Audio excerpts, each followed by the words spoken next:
Chinese government claims they are neutral in the Ukraine war. They even offer to serve as peacekeepers in the event of a peace deal.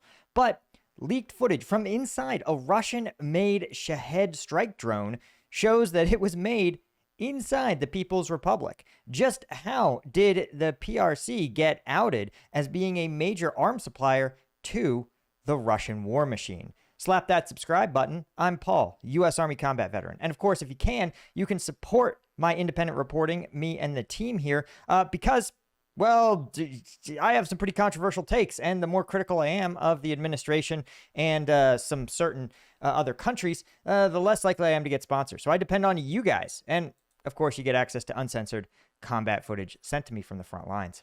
That link is in the description. Okay, so this was leaked from a Gerbera. The Gerbera is a, think of it like a light Shahed, a cheaper version of the Shahed, which is often used, sometimes contains a warhead, but often is used as a decoy strike package to confuse Ukrainian air defenses. But one was shot down, and unusually, the camera was able to be recovered.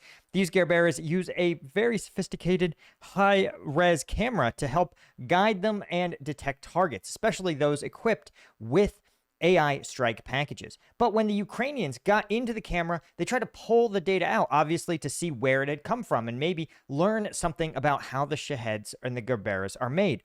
But what they found was shocking, because someone forgot to delete the quality assurance testing footage from the camera itself, meaning that we have footage for the first time from inside the factory where this Gerbera camera was made.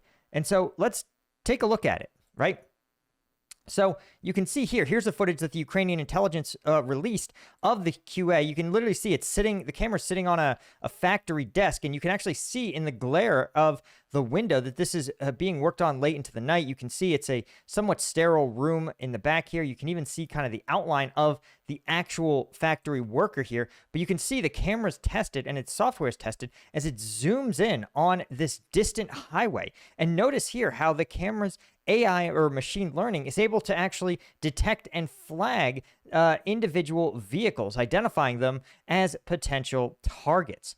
And again, this is something where the Chinese would likely say that, oh, this is a drone camera that's made for monitoring traffic, helping to do traffic forecasting. But let's be honest here. Do you really think they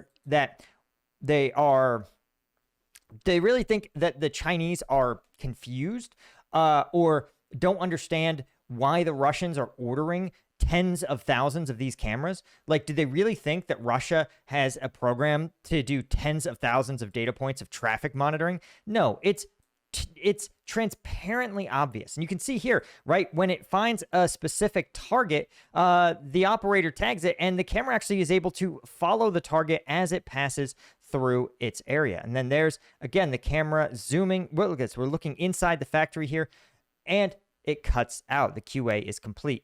Now, again, if you are the Chinese, do you really think that the Chinese manufacturers and the company and the Chinese government is confused over what Russia is doing with these cameras? Absolutely not. It's transparently obvious. Here again is Russia itself releasing footage of the final assembly of Shaheds and Gerberas. Now, notice that even here it says that the engines in these Gerberas were sent from China into Russia labeled as fridges. This is a comically easy circumvention of sanctions. And normally, when a country does this, they are supposed to be sanctioned in turn, the entities that do it and many of the countries that participate in this. But because China is big and they provide a lot of items, they are simply given a pass. Here's an example of how systematic and sweeping this is. This is from actually a technological university in Singapore doing some analysis that found that for Russia needs lots of what they call critical inputs for its military industrial base. Again, this is all of the inputs that the camera, as we point out, is not a weapon, right? The engine is not a weapon. The drone body is not a weapon. And so China says, we've never shipped Russia a weapon system. It only becomes a weapon when the Russians put them all together in these final assembly factories.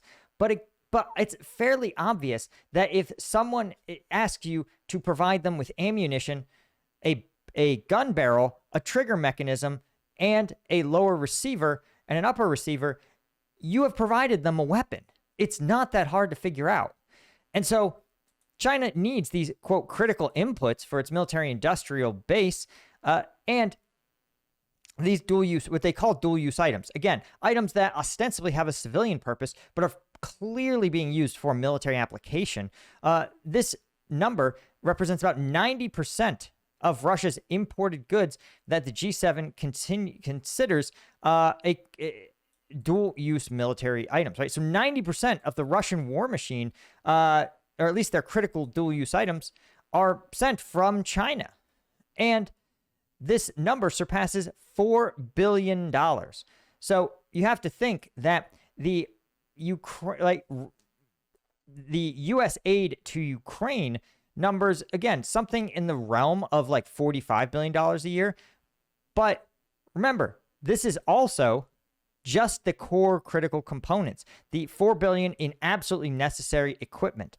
And that is actually a huge number when you think about the fact that a lot of the other supplies Russia can provide itself. And it's not just financial assistance that is being provided by the Chinese. It's been well reported that, for example, Chinese satellites that have some civilian application are also being used to interface with Russia's GPS competitor GLONASS.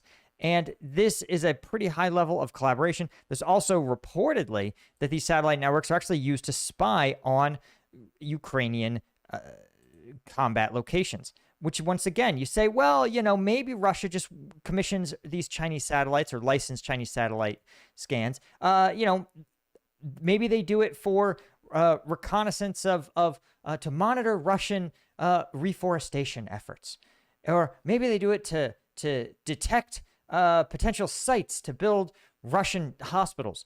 But at some point you go, man, you guys are really asking me to fly over Ukrainian military locations like multiple times a day. The Chinese go, well, who knows? Maybe it's just because they want to make sure they monitor their investments in Ukrainian mining technologies or some other BS thing, right? It's called putting your head in the sand. And again, China knows what it's doing.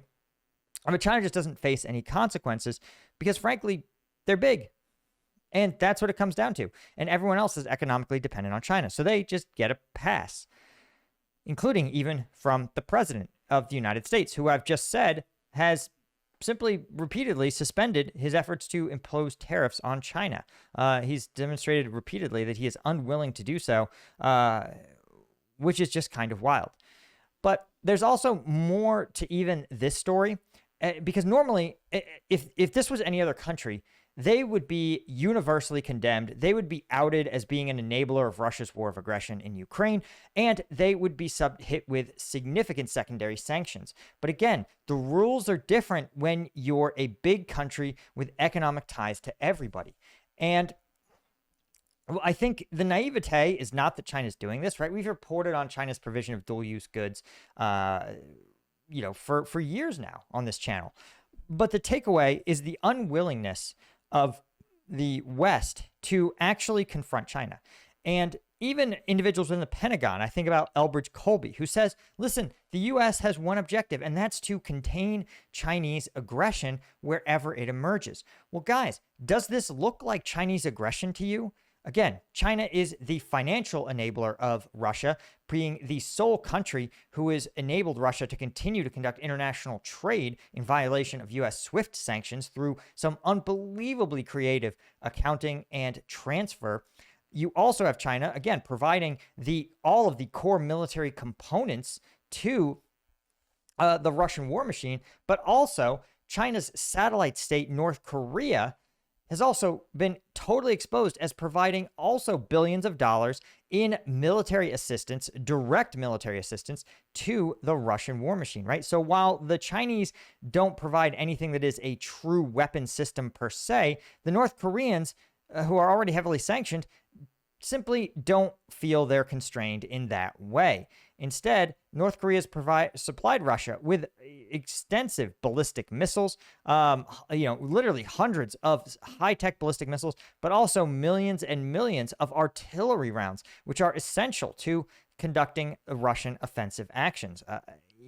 Again, this investigation by The Guardian, this, by the way, dropped not too long ago, just late April of this year, found 64 shipments made by a special fleet of Russian munition carriers over 24 months, 16,000 containers, and millions of artillery rounds used against Ukraine.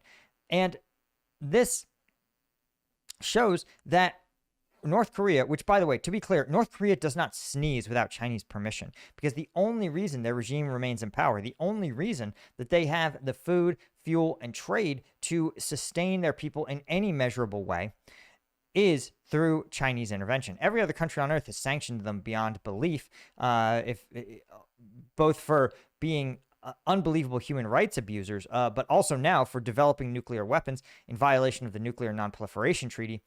And so only China is the lifeline. So you can imagine that Kim does not so much as blink without express permission from the Chinese that he can do so. And so the fact that he has gone and sold these direct weapon systems and even provided tens of thousands of combat troops to Vladimir Putin's war machine is also evidence of Chinese intervention. And so the question that we're left with is not, is China involved, right? The answer clearly is yes, in a sprawling and extensive way. The question we're left with is, will the United States and the West actually have the wherewithal, the intellect to actually confront China on this?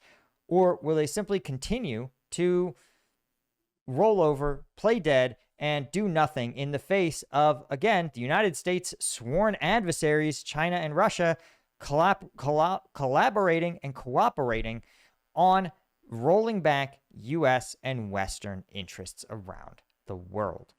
Anyway, guys, again, hit subscribe, become a member at Combat Vet News. That makes a huge difference for me and allows me to continue to be fully independent. Thanks to folks like Paul Templeton, Chris Gorsuch, Zanko Georgiev, James Day 21, all of our Lieutenant tier members. You guys truly are the OGs that make this channel possible. See ya.